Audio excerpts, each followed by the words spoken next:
ఆంధ్రప్రదేశ్లో ఆడపిల్లలకి రక్షణ గురించి ఆలోచిస్తే చాలా బాధాకరంగా ఉంది.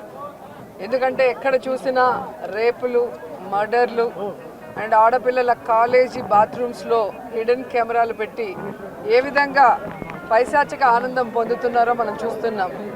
ఈరోజు నేరస్తులకి ఇంత ధైర్యం వచ్చింది అంటే దానికి ఈ ప్రభుత్వం సిగ్గుపడాలి.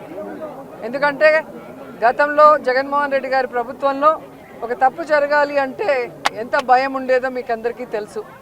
సో ఎవరైనా కూడా దిశ యాప్ని యూజ్ చేయకుండా ఏదైనా అఘాయిత్యానికి అమ్మాయి లోబడితే 24 గంటల లోపల నేరస్తుల్ని అరెస్ట్ చేసి వారిని శిక్షించే విధంగా చట్టాలని కఠినతరం చేశారు. కాబట్టే ఆ రోజుల్లో ముచ్చుమరి లాంటి ఘటనలు జరగటం అనేది మనం చూసుండం.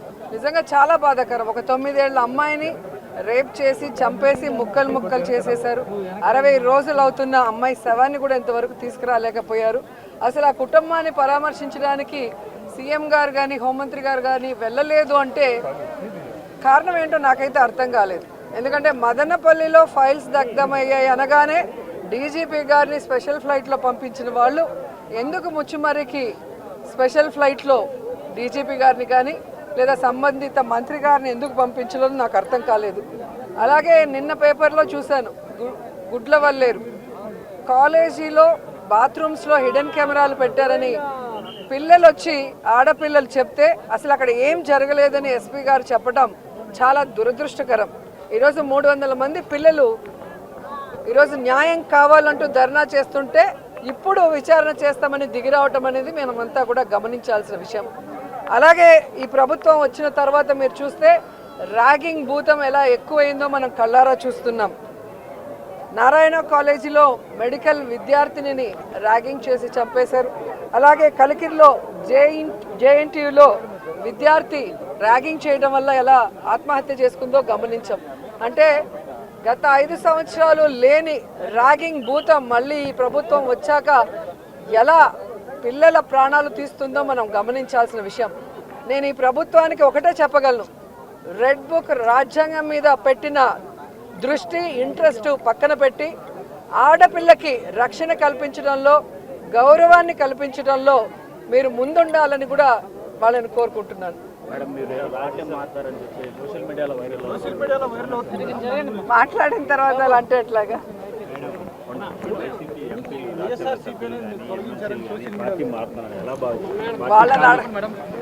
వాళ్ళని అడగాలి సార్, వెళ్తున్న వాళ్ళని అడగాలి. ఇది ఈరోజు కాదు, గతంలో కూడా జగన్మోహన్ రెడ్డి గారి ప్రభుత్వం అపోజిషన్లో ఉన్నప్పుడు 2014 to 19 కూడా ఇలాగ చాలామంది మారారు.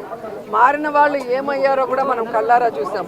సో ప్రజల చేత ఒక పార్టీ సిద్ధాంతాలు నచ్చి ఎన్నుకోబడిన పార్టీ సిద్ధాంతాలు నచ్చి ఎన్నుకోబడిన వాళ్ళు, పార్టీ నియమించిన వాళ్ళు ఈరోజు వెళ్ళిపోతుంటే వాళ్ళు ఆలోచించుకోవాలి వాళ్ళు చేస్తుంది కరెక్టా తప్ప అనేది. సో దీనివల్ల జగనన్నకో వైఎస్ఆర్సీపీ పార్టీకో ఎటువంటి నష్టం ఉండదు.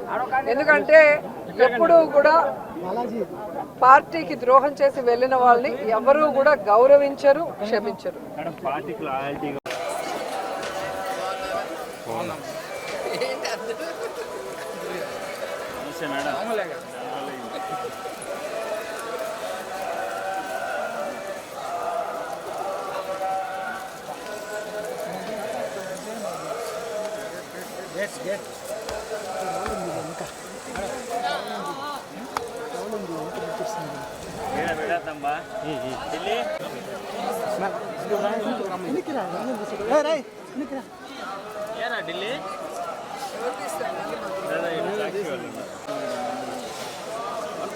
శ్రీనాథ్ అన్న కొంచెం దియనా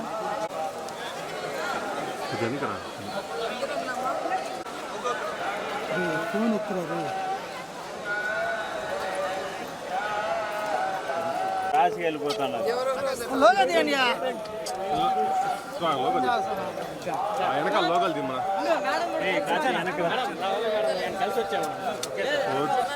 నువ్వు అయిపోయినా మేడంతో పాటు వస్తున్నావా?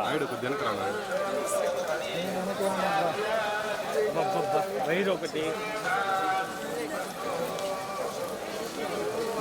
మనం కొంచెం చూడండి.